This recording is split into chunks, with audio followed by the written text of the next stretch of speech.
Building an indie business in the center of venture capital. I am Alex Edmonds. On the internet, I am known as SupremeRumHam, and this is the Building an Indie Business podcast. Okay, so today, the format of the podcast is going to be a little different. I'm kind of struggling with revenue research and deciding whether I should move on to CSS Art. And I want to discuss that. So I'm going to go over the pros and cons of each one and just to help me out, kind of verbal thinking. So, okay, let's get into it. Revenue research pros. The first pro is that I have a following for revenue research. I have less than 50 subscribers, but they're there. They read my stuff. I know them. I'll say more in another part. I'm getting into a routine with revenue research, so I know how to find content. I know how to organize it, and I have the content, right? I know how to get the content. With CSS art, I don't really know. I have to figure that out. So, yeah. With revenue research, I can start interviewing people, and they will help me to lighten the workload. So if I'm ever having trouble with the amount of work that revenue research takes, I can always get some help with that, right? Full control. I have full control of every aspect of revenue research, from the promoting to how the website looks to the content, right? Revenue research has given me and helped me with other opportunities. So my writing has helped me to grow an audience, to financial opportunities, to getting me known in the indie maker community a little more, in the finance community, and that has led to some opportunities, right? Revenue research can carry over in other aspects of my life. So I'm learning about how an industry works and who are the big players, and that could carry over into investing. So if I ever wanted to invest in free apps, or like free app companies, or invest in Christmas trees, I know who the big companies are and who's doing well in the industry, so I can invest in those companies, right? And then with writing, that can help me in my next project, right? Because I took my writing skills that I learned from open podcasts, and I apply them to revenue research. So whatever I do next, I can apply that from revenue research, because my writing has changed from open podcast to revenue research. I have more abilities and more techniques and more tools that I use that I didn't use for open podcast, right? Everyone will always be interested in financial writing. So there have been companies built on financial writing, right? So financial writing will always be, there will always be an audience for financial writing, right? That's another pro. SEO, search engine optimization. So I truly hate promoting my content. I never know if I'm doing it right, or should I be doing something else, or am I doing it right? Is it not working? And I hate it. But what keeps me calm and the thought helps me keep going is SEO, because I know just growing the domain authority of revenue research helps. And once I have enough SEO or domain authority that people will come to the site organically and I can stop promoting, right? So that's another pro of revenue research. Okay, CSS Art Pros. I can copy CSS tutorials to get started. So if I want to build, let's say, a square or some, like, I need to copy, I don't know, some shape. Let's say I'm building like a fence in CSS Art. I can always take the tutorials and copy them to build that fence. So I can take a square from one tutorial and a triangle from another, and that will help me to build my fence, right? And then I can reuse those parts in other art. So I go from fence to a house. So I take that square from the fence and I take that triangle from the fence, and I use that to build my house, right? I can't do that for revenue research. Everything has to always be original, right? And then the platforms that I put my art on will help me promote the art, because they take a fee for every time the art gets sold, and they want the art to get sold, so they get that fee, and they will help me promote my content, right? I can make money from every sale is another pro for CSS art. And what this means is that I'm trying to learn NFTs, and on the NFT platforms, they allow people to, once the art gets sold the first time, any secondary sale, the artist can get a percentage of that sale. So I would be making money every time my art gets sold, right? Okay. The next thing is zero startup costs. So there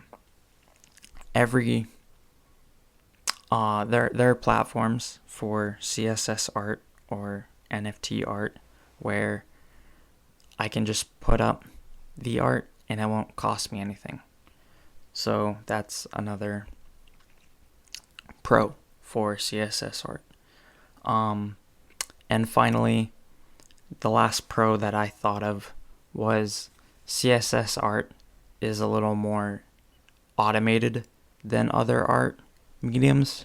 So I have a problem with Photoshop, because I have to do every layer and I have to like shade things myself, and other stuff like that. And for CSS art, it's more automated because I can just move like the shading.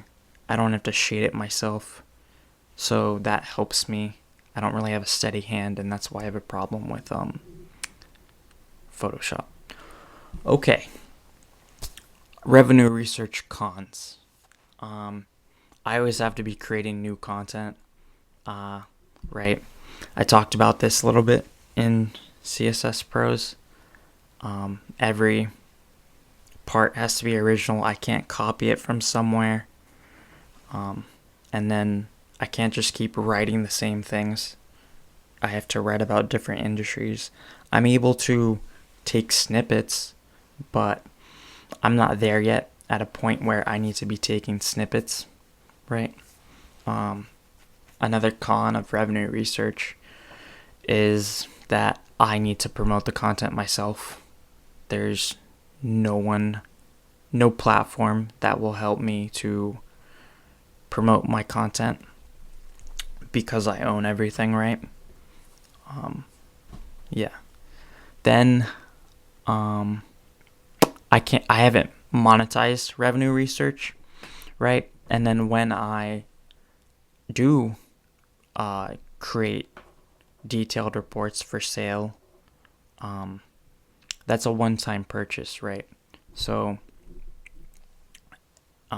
people will only buy that report one time, and who knows how many people will buy it.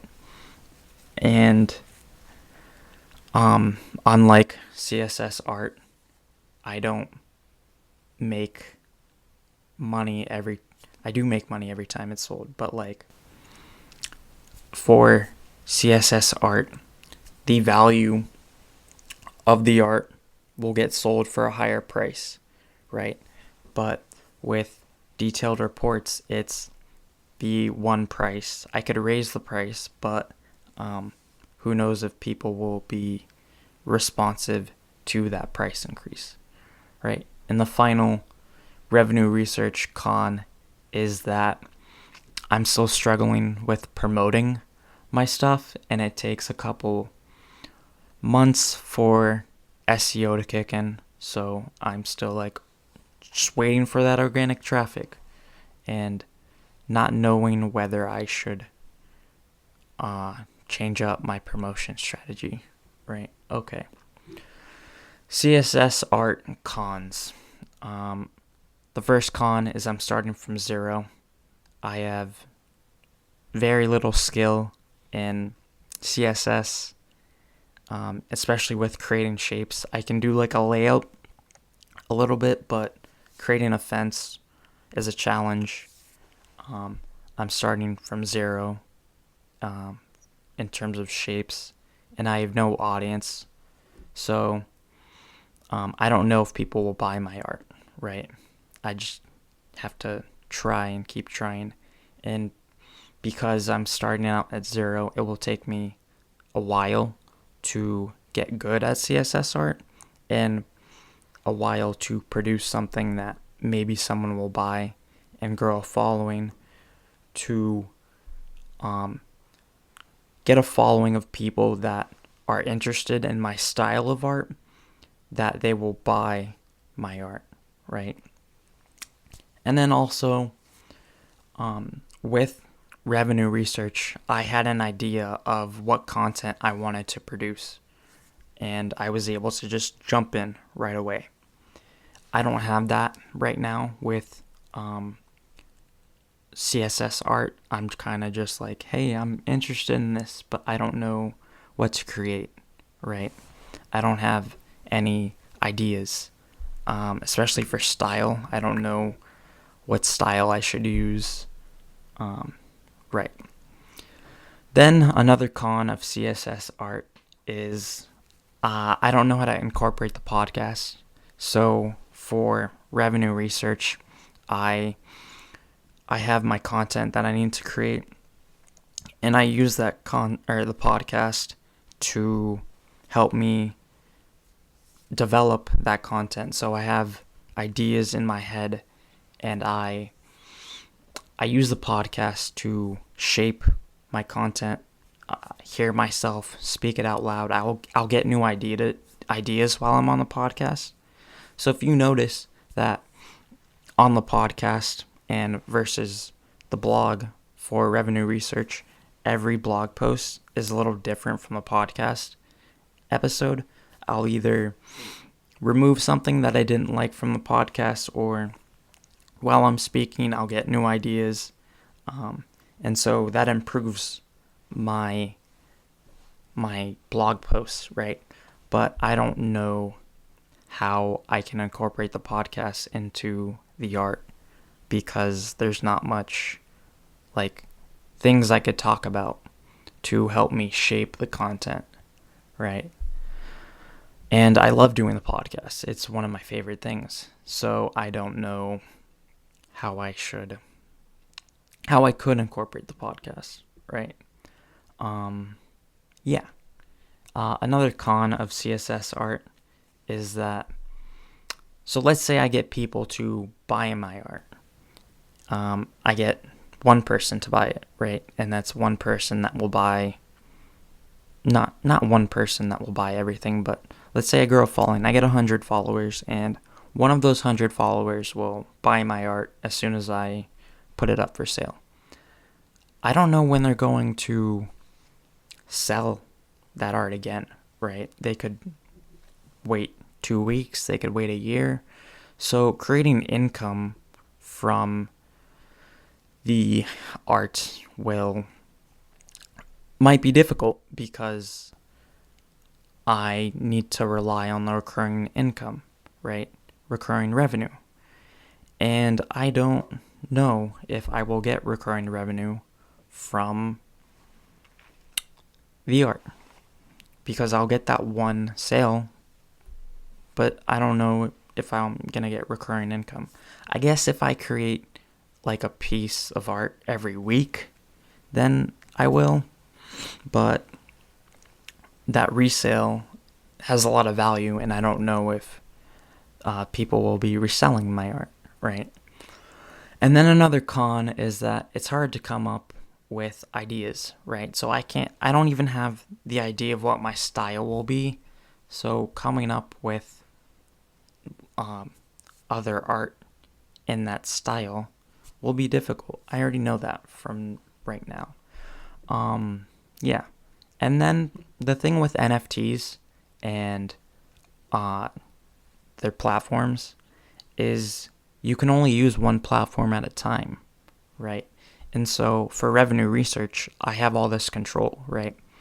I can repost my blogs somewhere else. I can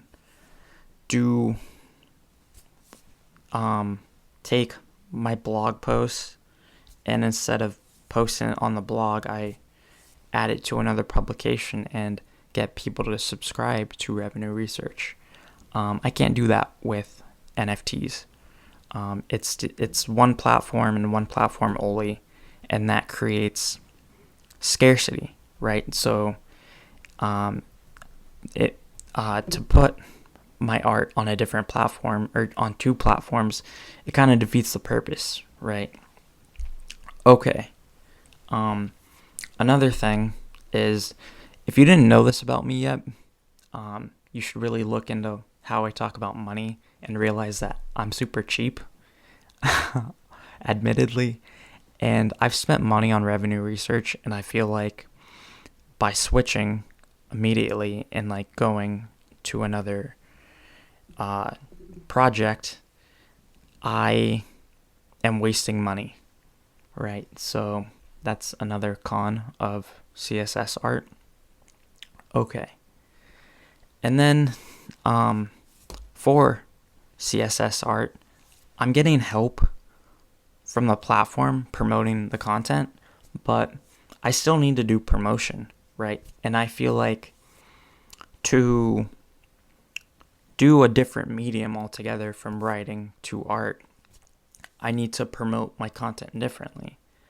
And I don't know how to do that. I don't know how to promote my art, right? I can go from, right now I do Twitter, I do TikTok, I do email, but will TikTok and Twitter and email be appropriate for art? I don't know. So I have to learn a whole new way to promote my content, even though, like I said, I'm bad at promoting my content. So maybe I need to change. I don't know. Okay. And then another con is that I have to apply to these platforms, right? I just don't sign up. So who knows if I get accepted. So I'm going to be learning this new form of art. I'm going to take a lot of time to get good at it. It can maybe take me 3, maybe 6, maybe a year to get better. I don't know. So who knows, even if, like, I might be good, I might think I'm good, but these platforms might not think I'm good because they have artists that have been working on their medium and creating art for years. Dude, just even like looking at some of the artwork, on these platforms, it makes me I'm intimidated by it because it's such great work. Like anything I do now on Photoshop, I'm a little like worried putting that work on a platform, because I'm like, my art will be next to this 3D GIF, and it's so fantastic looking. There's like, I saw one piece of art that's like a head of Warren Buffett, and it's moving around in a circle like 3D, and I can't do that.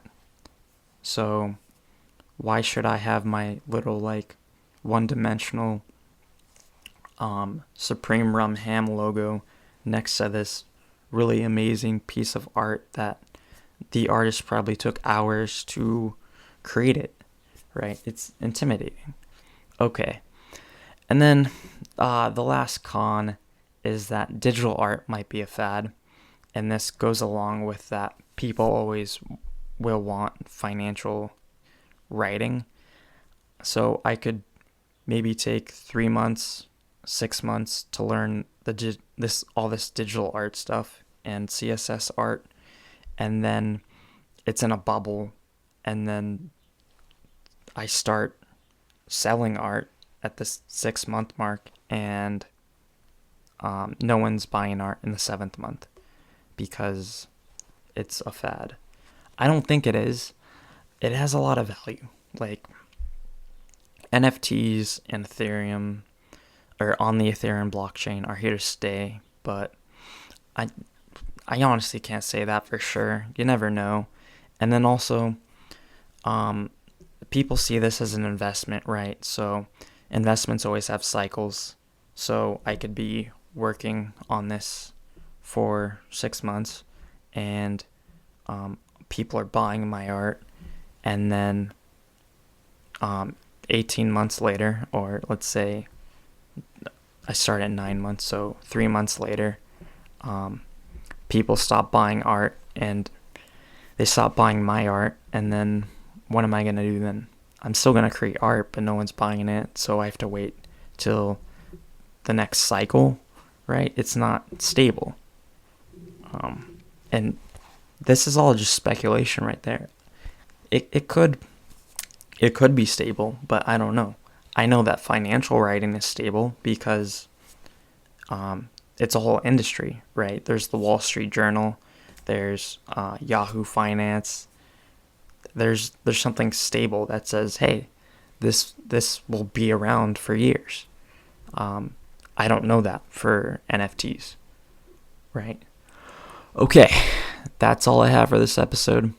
Thank you for listening. Have a nice day.